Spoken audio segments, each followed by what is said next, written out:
నీ కృపతో నడిపిస్తున్నందుకే వందనాలు చెప్తూ, తండ్రి 4 రోజులు నీ యొక్క మాటలను వినడానికి నాయన మేమందరము కూడుకొని ఉంటూ, మీరు వ్రాయించిన ప్రతి మాట మా హృదయాలలో భద్రపరుచుకోవాలని ఒక సదుద్దేశంతో 4 దినాలను ముందు నుండి నాయన తండ్రి మీరు మమ్మల్ని అందరినీ తీర్చిదిద్దుతున్న విధానానికే వందనాలు చెప్తున్నాము తండ్రి. ఇదిగో తండ్రి, ఈ దినాన చివరి దినము తండ్రి. ఈ చివరి దినాన నాయన తండ్రి నీ మాటలు చెప్పడానికి నిల్చున్న నాకు సమయోచితమైన జ్ఞానాన్ని ఇచ్చి పరిశుద్ధాత్మ సహాయంతో వాళ్ళకి అర్థమైన రీతిలో బోధించగలిగే మాటలను నాకు దయచేయమని, వింటున్న మీ పిల్లలు కూడా వాటిని గ్రహించే మనసును, బుద్ధిని, శక్తిని, జ్ఞానాన్ని దయచేయమని ఈ చిన్ని ప్రార్థన నజరేయుడైన యేసుక్రీస్తు నామములో అడిగి వేడుకుంటున్నాము తండ్రి, ఆమెన్. వేదికలు అలంకరించిన పెద్దలకు అలాగే కూడొచ్చిన మీ అందరికీ కూడా క్రీస్తు పేరిట శుభాభివందనాలు. మరి గత 4 రోజుల సెమినార్కి ఈరోజు ముగింపు కావచ్చింది. ఈ ముగింపు కాస్త మాకు బాధ కలిగించినప్పటికీ కూడాను ఇంకో 1 రోజు 2 రోజుల్లో ఉంటే బాగున్ను. ఎందుకంటే ఇలాగ మనము మరలా ఎప్పుడు కలుసుకుంటామో, మరలా మనం అందరం కూడా ఇలా కలుసుకొని, తమ్ముళ్ళు ఇప్పుడు పాటలు పాడారు, చాలా చక్కగా మంచి పాటలు పాడి దేవుని మహిమపరిచారు. అందరూ కూడాను చక్కగా దేవుళ్ళలో ఆనందించారు. సో ఈ దినము మరలా మనకి ఎప్పుడు వస్తుందో వీలైనంత తొందరలో రావాలని ఆ దేవతి దేవునికి మనస్ఫూర్తిగా నేను కోరుకుంటున్నాను. గత 2 రోజులు బట్టి దేవుని మనసు ఏంటో అన్నది మనం ఆలోచిస్తున్నాం. దేవుని మనసులో ఉంటున్న మనము తన అనాది ప్రణాళికలో మన గురించి ఒక ఉద్దేశము కలిగిన దేవుడు ముందుగా మనము బ్రతకడానికి కావలసిన వాటన్నిటినీ ఈ భూమి మీద అలాగే ఈ విశ్వములో పెట్టి, తర్వాత మనిషికి సమస్తం మీద అధికారమునిచ్చారు. అయితే ఈరోజు మరలా అదే వాక్యాన్ని మనము చదువుకొని ముందుకు వెళ్దాం. యోహాను సువార్త 3వ అధ్యాయం 16వ వచనం. దేవుడు లోకమును ఎంతో ప్రేమించెను. ఇక్కడ వరకే మనం 2 రోజులు ఆలోచించాం. దేవుడు లోకమును ఎంతో ప్రేమించెను, దేవుడు లోకమును ఎంతో ప్రేమించెను అన్న మాట గురించి, ఆయన ప్రకృతిలో మన గురించి ఏంటేంటి పెట్టారో, ఎలాగ పెట్టారన్న కొన్ని విషయాలను మనం ధ్యానించాం, తెలుసుకున్నాం. దాని కంటిన్యూషన్ మనం చదవలేదు. దేవుడు లోకమును ఎంతో ప్రేమించెను అన్న మాటతో అక్కడతో ఆగిపోతే బాగుండు. కానీ దాని కంటిన్యూషన్గా ఆయన ఒక మాటను ప్రయోగించాడు. దేవుడు లోకమును ప్రేమించాడు, ప్రేమించిన దేవుడు ఏమంటున్నాడంటే, ఇదిగో కాగా ఆయన తన అద్వితీయ కుమారుడుగా పుట్టిన వాని యందు విశ్వాసముంచు ప్రతివానికి నశింపక నిత్య జీవము పొందినట్లు ఆయనను, అంటే ఆయన కుమారుడైనటువంటి అద్వితీయ కుమారుడైనటువంటి యేసుక్రీస్తు వారిని దేనికి ఇచ్చారట? నిత్య జీవము పొందినట్లుగా. దేవునికి మహిమ కలుగును గాక. పరలోకములో ఆయనకున్న హోదా ఏంటి? ఆయన భూమి మీదకి ఎలాగొచ్చారు? వచ్చిన ఆయన ఎలాగ నిత్య జీవాన్ని నీకు నాకు ఇచ్చారు? వచ్చిన ఆయన మీ అందరికీ నిత్య జీవాన్ని ఇస్తున్నాను అనుకొని వెళ్ళిపోయేవా? కాదే. వచ్చిన ఆయన ఒక పనులు చేశారు. ఆయన చేసిన పని ఏంటి? ఆయన ఎలాంటి పనులు చేశారు? నిత్య జీవము నీకు ఇవ్వడానికి ఆయన ఎలాంటి త్యాగము చేశారో ఈరోజు తెలుసుకుందాం. ఆ త్యాగానికి గుర్తుగా ఈరోజు నీవు నేను ఇక్కడ కూర్చున్నాం. కానీ ఆ త్యాగము మనము విన్నవారి మట్టుకు మాత్రమే వింటున్నాము. చూడు, అది బాధాకరం. ఆలోచించండి. ఆయన మనకి నిత్య జీవం ఇవ్వడానికి వచ్చిన యేసుక్రీస్తు వారు పరలోకములో ఆయన హోదా ఎలాగుందో చూస్తావా? ఒకసారి చూద్దాం. పరలోకములో ఆయనకున్న హోదా, ఫిలిప్పీలు రాసిన పత్రిక, ఆయన హోదా చూడండి. ఆయన హోదా చూడండి. పరలోకములో ఆయన ఎలాగున్నాడు. ఈ లోకము నిత్య జీవాన్ని ఇచ్చిన ఆయన, నీవు నేను నశించిపోతున్నామని తెలుసుకొని నిత్య జీవంలోనికి తీసుకొని వెళ్ళవలసిన ఆయన ఈ లోకానికి ఎలాగొచ్చారో తెలుసా? ఈ లోకానికి రాకముందు ఆయన ఎలాగున్నారో తెలుసా? 2వ అధ్యాయము ఫిలిప్పీలు రాసిన పత్రిక 2వ అధ్యాయము 6వ వచనం. ఆయన దేవుని స్వరూపము కలిగిన వాడే. ఎలాగా నీకు నిత్య జీవాన్ని ఇచ్చిన వారు పరలోకంలో ఎలాగున్నారో తెలుసా? దేవునితో సమానుడిగా ఉన్నాడు. నీకు నిత్య జీవాన్ని ఇచ్చిన వ్యక్తి దేవునితో సమానుడుగా ఉన్నాడు. ఆ సమానుడైన దేవుడు ఎలాగొచ్చాడో తెలుసా? చదవండి, కంటిన్యూషన్. ఆయన దేవుని స్వరూపము కలిగిన వాడై ఉండి, ఆయన దేవుని స్వరూపము కలిగిన వాడై ఉండి దేవునితో సమానముగా ఉండుట విడిచిపెట్టకూడని భాగ్యమని ఎంచుకొని, దానిని విడిచిపెట్టలేదు. బాగా వినాలి మీరు, దానిని విడిచిపెట్టలేదు. గాని తన దైవత్వాన్ని కాపాడుకుంటూనే ఉన్నాడు ఆయన. దేవుడు అనేవాడు తన దైవత్వాన్ని కాపాడుకుంటూనే ఉన్నాడు. భూలోకానికి వచ్చినా, ఈ మట్టి శరీరాన్ని ధరించుకున్నా, పాపపు లోకములో పాపాన్ని అంటుకోకుండా నీ కొరకు నా కొరకు ఎలాగొచ్చాడో తెలుసా? దాసుని స్వరూపముగా వచ్చాడట. పరలోకములో ఉన్న ఆయన హోదా చూసావా? దేవునితో సమానముగా ఉన్న ఆయన నీ కొరకు నా కొరకు ఎలాగొచ్చాడు? దాసుడిగా. దాసుడిగా అంటే పనివాడిగా, ఒక పనివాడిగా వచ్చారు. దాసుని స్వరూపం. ఆ దాసుని స్వరూపం ధరించుకున్న ఆయన నీ కొరకు నా కొరకు ఏం చేశారో తెలుసా? నీ కొరకు నా కొరకు నిత్య జీవాన్ని ఇవ్వడానికి కదా వచ్చారు. నిత్య జీవాన్ని ఇవ్వాలంటే ఆయన ఒక పని చేయాలి. ఏంటి ఆ పని అనుకుంటున్నారు? ఆ పని ఏంటి అనుకుంటున్నారు? నిన్ను నన్ను నిత్య జీవానికి తీసుకొని వెళ్ళాలంటే ఆయన రక్తము చిందింపబడాలి. దేవునికి మహిమ కలుగును గాక. సర్వమానవాళి కొరకు ఆయన రక్తము చిందించబడాలి. అదే చెప్తున్నాడు మత్తయి సువార్త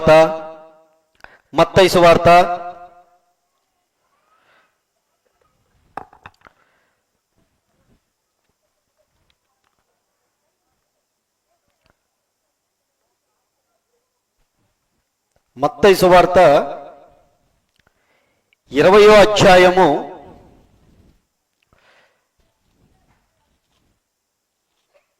28వ వచనం ఒక్కసారి చదువు నాన్న. అలాగే మనుష్య కుమారుడు పరిచారము చేయించుకొనుటకు రాలేదు గాని, దాసుని స్వరూపము ధరించుకున్న ఆయన పరిచారము చేయించుకొనుటకు రాలేదు గాని ఎలాగొచ్చాడట? మనందరి కొరకు పరిచారం చేయడానికి వచ్చాడట. ఎలాంటి పరిచర్యమో తెలుసా ఆయన చేసింది? ఎలాంటి పరిచర్య తెలుసా ఆయన చేసింది? ఏం చెప్తున్నాడు కింద వచ్చిన? పరిచారము చేయుటకును అనేకుల కొరకు, ఇదిగో ఆదాము మొదలుకొని నేటి వరకు, ఇదిగో తర్వాత ఉన్న రాబోతున్న తరము వరకు నీ కొరకు నా కొరకు విమోచన క్రయధనముగా. నీవు నేను పాపములోను శాపములోను ఉంటే, మనలో ఎవరైనా సరే ఒక స్టేషన్కో ఒక జైలుకో వెళ్తే బెయిల్ కావాలంటే కొంత రుసుము అనేది కట్టాలి. బెయిల్ కావాలి అంటే కొంత రుసుము. ఆయన కట్టాడు. ఏ రుసుము కట్టాడో తెలుసా? తన రక్తాన్ని రుసుముగా కట్టాడు. నీ కొరకు నా కొరకు తన రక్తాన్ని, వెళ్ళకట్టలేని తన రక్తాన్ని అంతటగా ఆయన దాసుని స్వరూపము ధరించుకొని వచ్చిన ఆయన నీ కొరకు నా కొరకు క్రయధనముగా ఉందమ్మా. అక్కడ ఏమనుంది? పరిచారము చేయుటకు రాలేదు, అనేకులకు ప్రతిగా విమోచన క్రయధనముగా తన ప్రాణము నిచ్చుటకును వచ్చెనని ఏకంగా తన ప్రాణాన్నే ఇవ్వడానికి వచ్చాడట. తండ్రి అడిగాడు, ఇదిగో నాయనా, నీ తమ్ముళ్ళు చెల్లెళ్ళు అందరూ నశించిపోతున్నారు నాయనా, ఇదిగో నా దగ్గరికి రావలసిన పిల్లలందరూ నాయన నరకానికి పాత్రులైపోయి నరకంలో చేరిపోతున్నారు నాయన అంటే, నేను వెళ్తాను నాయన అంటే, నువ్వు వెళ్తే వాళ్ళు చంపేస్తారు నాయన. వెళ్తాను తండ్రి. నువ్వు మారవని తెలుసు, నీ బ్రతుకు మార్చుకోవని తెలుసు, అయినా సరే నేను రక్షించడానికి సిద్ధంగా ఉన్నాను. నీ బ్రతుకు మార్చుకోవని, నువ్వు మారవని తెలుసు, అయినా నిన్ను రక్షించుకోవడానికి ఆయన తన ప్రాణాన్నే పెట్టాడు. దేవునికి మహిమ కలుగును గాక. ఆయన తన ప్రాణాన్నే ఎలా పెట్టాడో తెలుసా? ఏదో నువ్వు నేను అనుకున్నట్టుగా ఏదో సిలువ మీద ఇలా నిలబడి ప్రాణం ఇచ్చేలేదు. ఆ ప్రాణం ఇవ్వడానికి ముందు ఏం జరిగిందో తెలుసా? కొరడా దెబ్బలు కొట్టారు. ఎలాగుంటుందో తెలుసా? కొరడా దెబ్బలు అంటే మన వీధుల్లో తిరుగుతుంటారు, ఇంటింటికి వస్తుంటారు, కొరడా డబ్బలు ఇలా కొట్టుకుంటూ. ఆ కొరడాలు కాదు అది, ఆ ఒక్కొక్క కొరడాలకి 6 ఇంచులు ముళ్ళు ఉంటే, ఆ ముళ్ళుతో ఒక్కొక్క కొరడ కొడుతుంటే చర్మము చిట్లిపోయేదట. నీ కొరకు, నా కొరకు, నిత్య జీవానికి వెళ్ళవలసిన మనము కొరకు ఆయన ప్రాణం ఎలాగిచ్చాడో తెలుసా? కేవలము ఏదో వెళ్ళి సిలువలో మరణించలేదు. ముళ్ళ కిరీటం పెట్టి ఆ ముళ్ళ కిరీటం మీద ఉంటున్నప్పుడు ఆ కొరడాలతో కొడుతుంటే ఎలాగుంటుందో తెలుసా? మంచి ఎండాకాలం అండి ఆయనకి సిలువేసేటప్పుడు. మంచి ఎండాకాలం. ఉత్తి ఒంటిలో రక్తమంతా పారుతుంటే, చర్మమంతా చిటిలిపోయి ఉంటే, ఆ సమయంలో ఎండ సుర్రమని తగులుతుంటే ఎలాగుంటుందో తెలుసా? ఆలోచించావా? నీ కొరకు, నా కొరకు క్రయధనాన్ని ఇచ్చాడని చాలా ఈజీగా చదువుకుంటున్నావు కదా. ఆయన క్రయధనాన్ని ఎలాగిచ్చాడో తెలుసా? సిలువ మానుతో మోసుకొని వెళ్తుంటే వెనకాతల నుండి కొరడాలు కొడుతుంటే ఆ ఎండకి చిర్రుమంటుంటే ఎలాగుంటుందో తెలుసా? ఒక 5 నిమిషాలు ఎండాకాలంలో చెప్పులు లేకుండా పక్కన ఈ రోడ్డు అటువైపు దాటేసరికి మన 2 కాళ్ళు ఇలాగ ఆడుతుంటది. కానీ నీ కొరకు, నా కొరకు సిలువమాను మీద మరణించడానికి సిద్ధపడిన వ్యక్తి దేవుడు. అలాంటి దేవుడు సిలువమాను మీద తీసుకుని వచ్చేంత వరకు కొరడాలతో కొడుతూ కొరడాలు ఆ సిలువ మొయ్యలేక పడిపోతున్నా సరే మరలా ఎత్తుకొని, ఓపిక నశించిపోయినా మరలా ఎత్తుకొని. ఎందుకంటే సిలువ మరణము పొందాలి నేను. అనేకుల కొరకు క్రయధనంగా నాయన సిలువ మరణము పొందాలి. నీ కొరకు కోల్కతా కొండ వరకు తీసుకొని వెళ్ళి అక్కడ సిలువ వేసేటప్పుడు ఈ ముళ్ళుతో ఆ చేతులు ఇలా సాగదీసి మేకులు దిగగొడుతుంటే సుమారుగా బైబిల్ అంచనా ప్రకారంగా పండితులు చెప్పిన మాట 8 అంగుళాల మేకులు కొడుతుంటే లోపలికి దిగుతుంటే ఎలాగుంటుందో తెలుసా? నీ కొరకు, నా కొరకే, మన కొరకే. ఆ సిలువమాను మీద చనిపోయింది మన కొరకే. అలా రక్తాన్ని చిందించిన తర్వాత ఆ సిలువ మాను మీద మేకులు కొడుతుంటే ఎలా ఉంటుందో ఎప్పుడైనా ఆలోచించావా? ఆ సిలువ మాను ఎత్తడానికి వెళ్ళేటప్పుడు గొయ్య తీసి పాతి పెడతారు కదా, సిలువని గొయ్య తీసి పాతి పెట్టేటప్పుడు ఆ సిలువ ఎలాగుంటుందో, ఎలా కదులుతుందో తెలుసా? ఆయన సిలువ మాను మీద ఎలాగుంటే ఆ సిలువ మాను మీద అది గొయ్యలో ఇలా పడేసరికి ఆ సిలువ మీద ఇలా ఊగుతుంటే ఈ మేకులు కొట్టిన చేతులకి కాలుతుంది. ఎలాగుంటుందో తెలుసా? నీ కొరకు, నా కొరకే, మన కొరకే ఈ రోజు రక్తాన్ని చిందించి ఇదిగో మనందరినీ కాపాడుకొని నిత్య జీవాన్ని ఇవ్వడానికి వచ్చాడు కదా. మరిచిపోయావేమో? నీ కొరకు, నా కొరకు అంత సిలువ త్యాగం చేసిన ఆయన గురించి మరిచిపోయి బ్రతుకుతున్నావేమో? అందుకనే దేవుడు ఏమంటున్నాడో తెలుసా? మరిచిపోయిన ఈ ప్రజల గురించి నేను అనేక దినాలు కష్టపడి చేశాను కదా, ఈ ప్రకృతి అంతా ఆ ప్రకృతితో మాట్లాడుతున్నాడు. ఏమని మాట్లాడుతున్నాడో తెలుసా? యెషయా గ్రంథము 1వ అధ్యాయము 2వ వచనం ఏమని మాట్లాడుతున్నాడో చూడండి. ఏ ప్రకృతి అయితే చేశాడో ఆ ప్రకృతిలోనే నిన్ను నన్ను కలిపేయడానికి ఆయన సిద్ధంగా ఉన్నాడు. మధ్య నుండి నీ కొరకు నా కొరకు విజ్ఞాపన చేస్తున్నాడు ఆయన. యెషయా గ్రంథము 1వ అధ్యాయము 2వ వచనం యెహోవా మాట్లాడుతున్నాడు. ఎవరితోటి? తన బిడ్డలతో కాదు, తన కుమారులతో కుమార్తెలతో కాదు. ఎవరితో తెలుసా? ఏ ప్రకృతి అయితే నువ్వు తినడానికి ఇచ్చావో, ఏ ప్రకృతి అయితే నువ్వు బ్రతకడానికి ఇచ్చాడో ఆ ప్రకృతితో మాట్లాడుతున్నాడు. ఏమని మాట్లాడుతున్నాడో తెలుసా? యెహోవా మాట్లాడుతున్నాడు. ఆకాశమా ఆలకించుము, భూమి చెవి యొక్కుము. నేను పిల్లలను పెంచి గొప్పవారిగా చేశాను, కానీ వాళ్ళ మీద తిరగబడ్డారు. ఎలా తిరగబడ్డారో తెలుసా?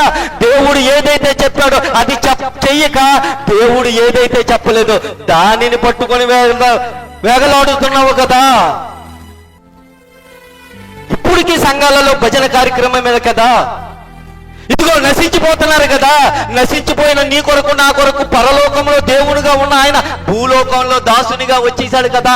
దాసుని స్వరూపము ధరించుకున్న ఆయన నీ కొరకు నా కొరకు సిలువ మాను మీద మరణించాడు కదా. ఇదిగో సర్వ సృష్టికి వెళ్ళి సువార్త ప్రకటించంటే ఇంకా ఎంతకాలం వరకు నీవు నేను ఎలాగుంటాం? ఇదేనా మన బ్రతుకు? అందుకేనా క్రీస్తుని అంగీకరించింది? అదా ఆయన కోరుకుంటుంది. ఆలోచించండి ప్రియ సంగమా.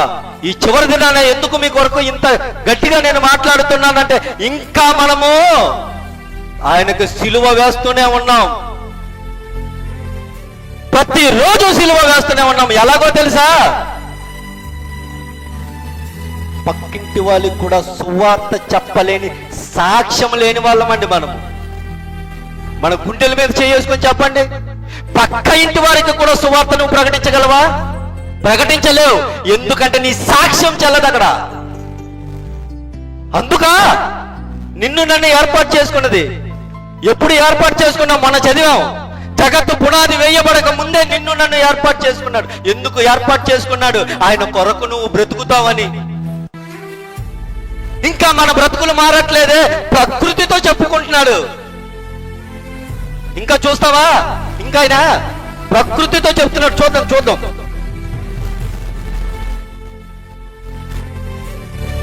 మీకా గ్రంథము 1వ అధ్యాయము 2వ వచనం సకల జనులారా ఆలకించుడి. సకల జనులారా, సమస్త భూమి మీద ఉంటున్న సకల జనులారా ఆలకించుడి. భూమి నీవు విను. భూమి నీలో ఉన్న సమస్త జనములు వినాలి. ఏంటి ప్రభువా? ఏంటి వినాలి? యెషయా గ్రంథము 65వ అధ్యాయం 2వ వచనం ఏమి వినాలి ప్రభువా? తమ ఆలోచనను అనుసరించి. యెషయా గ్రంథము 65వ అధ్యాయం 2వ వచనం తమ ఆలోచనను అనుసరించి. తమ ఆలోచనలు, దేవుని ఆలోచనలు కాదు, దేవుని ఉద్దేశములు కాదు. దేవుని కొరకు బ్రతకవలసిన పిల్లలు నీ సొంత ఆలోచనలతో, నీ సొంత జ్ఞానముతో నాది నాది నాది అని బ్రతుకుతున్నావే. నాది నాది అన్నదంతా కూడా ఒక రోజు నువ్వు విడిచిపెట్టి వెళ్ళాలి.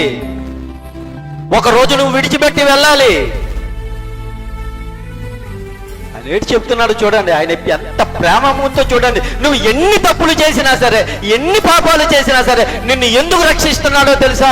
ఎందుకు కాపాడుతున్నాడో తెలుసా? ఆయన కుమారుడివి, కుమార్తెవని ఇంకా నీ మీద ప్రేమ చూపిస్తూనే ఉన్నాడు. ఆయన ఇంకా ప్రేమ చూపిస్తూనే ఉన్నాడు. చదువునా? యెషయా గ్రంథము తమ ఆలోచనలు అనుసరించి చెడు మార్గమును నడుచుచు లోబడినోళ్ళని ప్రజల వైపు దినమంతా తన చేతిలోని చాపి పిలుస్తున్నాడట. వస్తావా? చెయ్యి ఇస్తావా? నువ్వు ఏ కష్టములో ఉన్నా, ఎలాంటి బాధలో ఉన్నా, ఎలాంటి ఇబ్బందుల్లో ఉన్నా ఒక్కసారి నీ చెయ్యినిస్తావా? నీ చెయ్యి పట్టుకోవడానికి నేను సిద్ధంగా ఉన్నాను, నా చెయ్యినిస్తున్నాను, అందుకుంటావా నా చెయ్యి? మనము మాకన్నీ తీరిపోయాయి కదా బ్రోబా. మాకు కష్టం వచ్చిందనుకో అప్పుడు నీ దగ్గరికి వస్తాం ప్రభా, ఆ కష్టం తీర్చే ప్రభా. కష్టాలు తీర్చేలా కోరి కష్టాలు తెచ్చుకున్నది నువ్వు. ఆయనేమో నిత్య జీవాన్ని ఇవ్వడానికి వచ్చాడంటే నీ కష్టాలన్నీ ప్రభువా నాకు ఇది తీర్చే, ప్రభువా నాకు అది తీర్చే, ప్రభువా నాకు ఇది చేసే అంటావు. కానీ ప్రభువా నీకేమి కావాలి ప్రభు అని ఎప్పుడైనా అడిగావా? ఎప్పుడైనా ప్రార్థన చేసావా? ప్రభువా ప్రతిదినము మేము మా కొరకే బ్రతుకుతున్నాము కదా, ఈ దినము తీర్మానం తీసుకొని నీ కొరకు ఏమి చేయాలి ప్రభు అని ఏ రోజైనా అడిగావా? అడగవు. ఎందుకంటే నీ కష్టాలు తీర్చడానికి ఆయన సిద్ధంగా ఉన్నాడు కదా. నీ కష్టాలు తీర్చడానికి ఆయన సిద్ధంగా ఉన్నాడు కదా. అందుకనే ప్రతిరోజు మన కష్టాలు చెప్పుకుంది. ఆలోచించండి. నా తర్వాత ఇంకా ఉన్నదర్రా మాట్లాడతారు అయ్యగారు, ఇంకా చాలా విషయాలు ఉన్నాయి. మన బ్రతుకులు ఇప్పటికైనా మారకపోతే నరకప్రాయంకి వెళ్ళిపోతుంది. ఆ నరకము నుండి తప్పించడానికి నిత్య జీవానికి ఇవ్వడానికి ఇదిగో యోహాను సువార్త 3వ అధ్యాయము 16వ వచనంలో చదువుకున్నాం కదా. ఆ మాట చదువుకుని ముగించుకుందాం. దేవుడు లోకమును ఎంతో ప్రేమించెను కదా, ఆయన తన అద్వితీయ కుమారునిగా పుట్టిన వాని యందు విశ్వాసముంచిన ప్రతి వారి యందు నశింపక నిత్య జీవాన్ని పొందడానికే కదా. నీవు నేను నిత్య జీవాన్ని ఇవ్వడానికే కదా అక్కడ దేవుడుగా ఉన్న ఆయన్ని భూమి మీదకి పంపించాడు. నిత్య జీవాన్ని ఇవ్వడానికి వచ్చాడు కదా. నిత్య జీవానికి వెళ్ళవలసిన మనము ఎలా వెళ్ళాలో తెలుసుకున్న మనము అయినను ఆ దారిలో వెళ్ళకుండా మన సొంత ఆలోచనలో వెళ్ళిపోతూ ఆయనకి బాహాటంగా సిలువ వేస్తూనే ఉన్నాం కదా. ఇప్పటికైనా మన బ్రతుకులను మార్చుకుందామరా. మిమ్మల్ని ప్రాధాలు పట్టుకుని బ్రతుకులాడుతూ ఇప్పటికైనా మన బ్రతుకులను మారకపోతే వచ్చే నరకప్రాయం చిన్నది కాదురా. అగ్ని ఆరదు, పురుగు చావదు. అలాంటి అగ్నిగుండంలోకి వెళ్ళిపోతావు. దేవుడు నీ కోసం పరలోకంలో నిత్య ఆనందాన్ని ఉంచితే ఇదిగో నరకానికి వెళ్ళిపోతుంటే తండ్రి చూసి తట్టుకోలేక తన కుమారుని భూమి మీదకి పంపించాడు కదా నిత్య జీవాన్ని ఇవ్వడానికి. అది మరిచిపోయి బ్రతుకుతున్నావేమో. ఈ రోజైనా తీర్మానం తీసుకోండి. ఒక మంచి నిర్ణయం తీసుకొని దేవుని కొరకు బ్రతకండి. ఆయుష్కాలం ఎంతతో తెలియదు. నీటి బుడగతో పోల్చాడు, గడ్డి పువ్వుతో పోల్చాడు. అలాంటి బ్రతుకులు, అలాంటి ఆయుష్కాలంలో మనం బ్రతుకుతున్నాం. ఇప్పటికైనా మారుదామని ఆయన కొరకు బ్రతుకుదాం. ఇచ్చిన ఆయుష్కాలాన్ని ఆయన కిందకి ఖర్చు పెట్టాలని మిమ్మల్ని అందరినీ కోరుకుంటూ నా మాట ముగిస్తున్నాను. కళ్ళు మూసుకుంటూ చిన్న ప్రార్థనతో ముగించేస్తాను. సకలాశీర్వాదాలకు కారణమూతులైన నా ప్రియ పరలోకపు తండ్రి, అయ్యా మీ పిల్లలకి కొన్ని మాటలు నాయన తండ్రి, మీరు నిత్య జీవాన్ని ఇవ్వడానికి నీ కుమారుడైనటువంటి యేసుక్రీస్తు వారిని భూమి మీదకి పంపించారు.